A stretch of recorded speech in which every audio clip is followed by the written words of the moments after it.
Hello बच्चों, स्वागत है आपका अपने YouTube चैनल कृष्णा एक्सप्लेन्स में। तो बच्चों, आज हम पढ़ेंगे कक्षा 7 हिंदी वसंत का दूसरा पाठ दादी माँ। आप देख रहे हैं यहाँ पर, यह है आपका हिंदी वसंत के अंतर्गत दूसरा पाठ दादी माँ। हम आपको बताएंगे इस पाठ के प्रश्न उत्तर और साथ ही साथ पाठ का सारांश भी।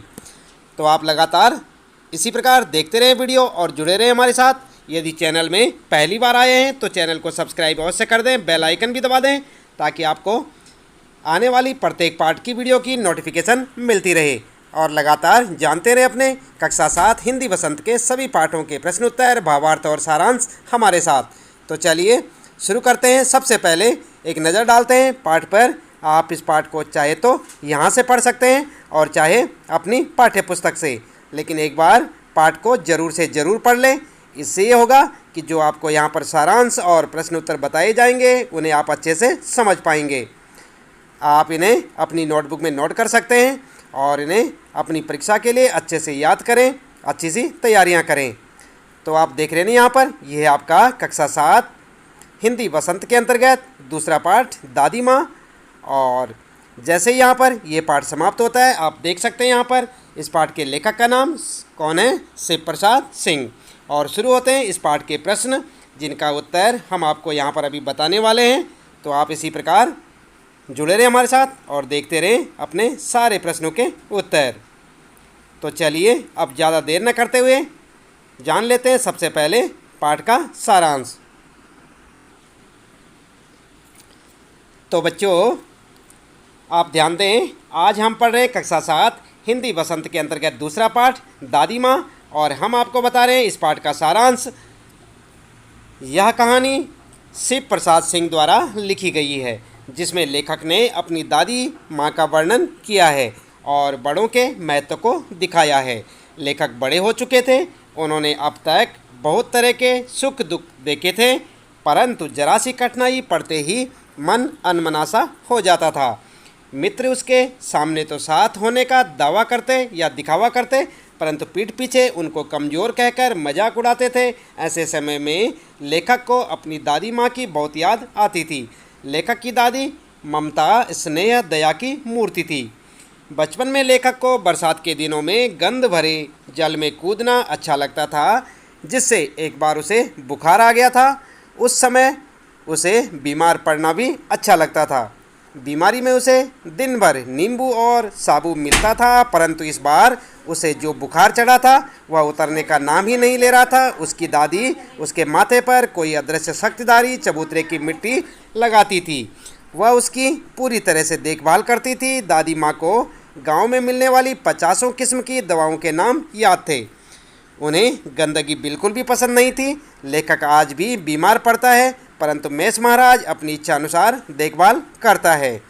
डॉक्टर की शक्ल देखते ही अब उसका बुखार भाग जाता है। अब लेखक का बीमार पड़ने को मन नहीं करता था।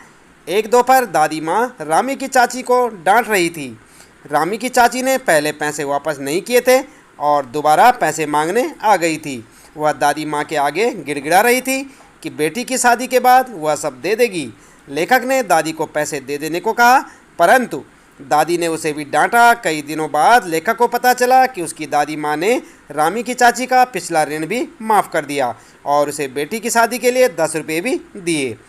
लेखक के किशन भैया की शादी थी। लेखक को बुखार आ रहा था, इसलिए वह बारात में नहीं गया। दादी माँ ने लेखक को उसके पास ही चारपाई पर सुला दिया। घर में औरतें विवाह की रात को अभिनय करती हैं। उसके मामा का लड़का राघव देर से पहुंचने के कारण बारात में जाने से रह गया। औरतों ने ऐतराज़ किया कि इस समय यहाँ लड़के का काम नहीं है। दादी माँ ने कहा कि छोटे लड़के और ब्रह्मा में कोई अंतर नहीं होता। दादी माँ ने अपने जीवन में बहुत सुख दुख देखे थे। दादा की अचानक मृत्यु से वे उदास रहने लगी थी। उनकी मृत्यु पर पिताजी और दादी माँ को उनका शुभचिंतक बताने वालों की कमी नहीं थी। इन्हीं शुभचिंतकों के कारण घर की स्थिति बिगड़ गई थी। दादी माँ के मना करने पर दादाजी के श्राद्ध पर पिताजी ने बहुत खर्चा किया। घर का उधार बहुत बढ़ गया। एक दिन दादी माँ की सर्दी में गीली धोती पहने कमरे में संदूक पर दीपक जलाए बैठी थी। लेखक उनके पास जाकर बैठ गया। उसने दादी माँ से उनके रोने का कारण पूछा। दादी माँ ने उसे टाल दिया। अगली सुबह लेखक ने देखा कि उसके पिताजी और किशन भैया दुखी मन से कुछ सोच रहे थे। उन्हें कहीं से भी उधार नहीं मिल रहा था। उस समय दादी माँ ने पिताजी को दिलासा दिया कि उनके रहते चिंता मत करें। उन्होंने पिताजी को अपने सोने के कंगन दिए। अभी लेखक के हाथ में किशन भैया का पत्र था जिसमें लिखा था कि दादी माँ नहीं रही। लेखक को इस समाचार पर विश्वास नहीं हो रहा था। तो बच्चों, ये था यहाँ पर इस कहानी का सारांश जो कि हमने आपको बताया। उम्मीद है कि आपको अच्छे से समझ आया होगा। आप इसे फिर से दोबारा से सुन सकते हैं और अपनी नोटबुक में लिख सकते हैं ताकि आपको अच्छे से याद हो जाए। इसके बाद आइए बात करते हैं इस पाठ के प्रश्न उत्तरों पर, अभ्यास प्रश्न उत्तर में। और पहला प्रश्न आपके लिए यहाँ पर, लेखक को अपनी दादी माँ की याद के साथ साथ बचपन की और किन किन बातों की याद आ जाती है। तो उत्तर क्या लिखेंगे? उत्तर आप लिखेंगे, जब लेखक को मालूम हुआ कि उनकी दादी माँ की मृत्यु हो गई है तो उनकी आंखों के सामने दादी माँ के साथ बिताई गई कई यादें सजीव हो उठी। उसे अपने बचपन की स्मृतियाँ, जैसे गंधपूर्ण झाग भरे जलाशयों में कूदना, बीमार होने पर दादी का दिन रात सेवा करना तथा खास तौर पर साफ सफाई का ध्यान रखना, किशन भैया की शादी पर औरतों द्वारा किए जाने वाले गीत और अभिनय के समय बीमार लेखक का चादर ओढ़कर सोना, पकड़े जाने पर दादी माँ का उनका पक्ष लेना, साथ ही उसे रामी चाची की घटना भी याद आ जाती है जब दादी माँ ने उनकी आर्थिक मदद की। तो इस प्रकार से आप अपने पहले प्रश्न का उत्तर लिख सकते हैं। अच्छे से लिखें, याद भी करें इसे। आता है फिर दूसरा प्रश्न आपका, दादाजी की मृत्यु के बाद लेखक के घर की आर्थिक स्थिति खराब क्यों हो गई थी। उत्तर में आप लिखेंगे, दादाजी की मृत्यु के पश्चात लेखक के पिताजी व भैया ने धन का सही उपयोग नहीं किया था। गलत मित्रों की संगति में सारा धन नष्ट कर डाला। दादाजी के श्राद्ध पर भी दादी माँ के मना करने पर लेखक के पिताजी ने अपार संपत्ति व्यय की फलस्वरूप उनके घर की आर्थिक स्थिति और बिगड़ गई। तो आई बात समझ में। दूसरा प्रश्न है ये और इसका उत्तर आप किस प्रकार लिखेंगे। तीसरा प्रश्न है बच्चों, दादी माँ के स्वभाव का कौन सा पक्ष आपको सबसे अच्छा लगता है और क्यों। तो उत्तर में आप लिखेंगे, दादी माँ का सेवा, संरक्षण, परोपकारी व सरल स्वभाव हमें सबसे अच्छा लगता है। दादी माँ मुँह से भले ही कड़वी थी परंतु घर के सदस्यों तथा दूसरों की आर्थिक मदद के लिए हर समय तैयार रहती थी। आवश्यकता के समय दादाजी की अंतिम निशानी सोने का कंगन देकर घर वालों की मदद की। रामी चाची का कर्ज माफ कर उसे नगद रुपए भी दिए ताकि उसकी बेटी का विवाह निर्विघ्न समाप्त हो सके। इन्हीं कारणों से ही वे दूसरों का मन जीतने का में सदा सफल रही। तो इस प्रकार से आप अपने इस तीसरे प्रश्न का उत्तर लिख सकते हैं। अच्छे से लिखें और इसे याद भी करें। इसके बाद आता है चौथा प्रश्न बच्चों और इसमें पूछा है, आपने इस कहानी में महीनों के नाम पढ़े जैसे क्वार, आषाढ़, माघ। इन महीनों में मौसम कैसा रहता है लिखिए। तो आपको लिखना होगा कि इन महीनों में मौसम कैसा रहता है। उत्तर में आप लिखेंगे, सबसे पहले आप लिखेंगे क्वार का महीना और यहाँ पर लिखेंगे, इस महीने में न तो अधिक गर्मी और न ही अधिक सर्दी होती है, अर्थात हल्की हल्की ठंड रहती है। आमतौर पर मौसम साफ रहता है। और इसके बाद आता है दूसरा महीना आषाढ़ का। वैसे यह मौसम वर्षा का होता है परंतु इस महीने वर्षा न हो तो गर्मी बढ़ जाती है। इसके बाद बात करते हैं माघ के महीने की। तो यहाँ पर आप लिखेंगे, इस महीने में अत्यधिक सर्दी होती है, भयंकर सर्दी से सभी का बुरा हाल हो जाता है। तो आई बात समझ में किस प्रकार से आप लिखेंगे क्वार, आषाढ़ और माघ के महीने के बारे में जानकारी। फिर है पांचवा प्रश्न, अपने अपने मौसम की अपनी अपनी बातें होती हैं। लेखक के इस कथन के अनुसार यह बताइए कि किस मौसम में कौन कौन सी चीज़ें विशेष रूप से मिलती हैं। उत्तर में आप लिखेंगे, क्वार के महीने में तरबूज, खरबूजे, फालसे और लीची मिलते हैं। आषाढ़ के महीने में आम, जामुन और खीरा मिलते हैं। और माघ के महीने की बात करें तो अंगूर, केले और अमरूद और गुड़ मिलता है। तो इस प्रकार से आप प्रत्येक महीने के बारे में लिख सकते हैं कि कौन सी चीज़ें मिलती हैं। फिर आते हैं भाषा की बात के प्रश्न और छठा प्रश्न है प्रश्न 6, नीचे दी गई पंक्तियों पर ध्यान दीजिए। जरा सी कठिनाई पढ़ते अनमनासा हो जाता और सन से सफ़ेद। तो यहाँ पर क्या देखा आपने, सी, सा और से यहाँ पर देखा आपने।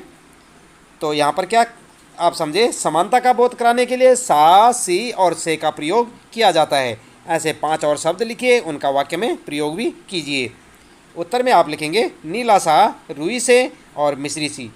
तो कैसे लिखेंगे, वाक्य कैसे बनाएंगे, नीला सा, आकाश नीला सा हो गया और रुई से में नानी जी के बाल रुई से सफ़ेद हो गए थे। और मिश्री में लिखेंगे बाल कृष्ण की बातें गोपियों को मिश्री सी लगती थी। इस प्रकार से आप अपना उत्तर लिख सकते हैं। और चांद सा लिखेंगे तो यहाँ पर लिखेंगे उसका चेहरा चांद सा गोल है और सागर सी में उसकी आंखों में सागर सी गहराई है। तो इस प्रकार आप अपने इस छठे प्रश्न का उत्तर लिख सकते हैं। अगला प्रश्न है सातवां। कहानी में छू छू कर ज्वर का अनुमान करती, पूछ पूछ कर घर वालों को परेशान कर देती जैसे वाक्य आए हैं। किसी क्रिया को जोर देकर कहने के लिए एक से अधिक बार एक ही शब्द का प्रयोग होता है। जैसे वहाँ जा जाकर थक गया और उन्हें ढूंढ ढूंढ कर देख लिया। इस प्रकार के 5 वाक्य आपको और बनाने हैं। उत्तर में आप बना सकते हैं। नंबर 1, बच्चे अपने उत्तरों को बोल बोल कर याद कर रहे थे। दूसरा, उस नन्हे बच्चे की शरारतों को देख देख कर हम थक गए थे। इसी प्रकार जोर जोर से चिल्लाकर तुम क्या साबित करना चाहते हो। और चौथा लिखेंगे बार बार उसके उस सवाल करने से हम तंग आ गए थे। और 5वां लिख सकते हैं पुलिस ने अपराधी को पीट पीट कर अधमरा कर दिया। आई बात समझ में। तो इस प्रकार से आप लिख सकते हैं एक ही शब्द को बार बार रिपीट करके। और 8वां प्रश्न है बोलचाल में प्रयोग होने वाले शब्द और वाक्यांश दादी माँ कहानी में हैं। इन शब्दों और वाक्यांशों से पता चलता है कि यह कहानी किसी विशेष क्षेत्र से संबंधित ऐसे शब्दों और वाक्यांशों में क्षेत्रीय बोलचाल की खूबियाँ होती हैं। उदाहरण के लिए आपने देखा ऐसे शब्द निकसार, बरहा, उरिन, चिवड़ा, छौंका इत्यादि शब्दों को देखा जा सकता है। इन शब्दों का उच्चारण अन्य क्षेत्रीय बोलियों में अलग ढंग से होता है। जैसे चिवड़ा को चिड़वा या चुड़त्र, पोहा और इसी तरह छौंका को छौंक या तड़का भी कहा जाता है। निकसार, उरिन, बरहा शब्द क्रमशः निकास, उरिन और ब्रह्मा शब्द का क्षेत्रीय रूप हैं। इसी प्रकार के 10 शब्द को बोलचाल में उपयोग में होने वाली भाषा बोली में एकत्र कीजिए और कक्षा में लिखकर दिखाइए। तो आप उत्तर में लिख सकते हैं। चाहे तो अपने हिसाब से भी लिख सकते हैं बच्चों, अपने क्षेत्र के शब्दों को लिख सकते हैं।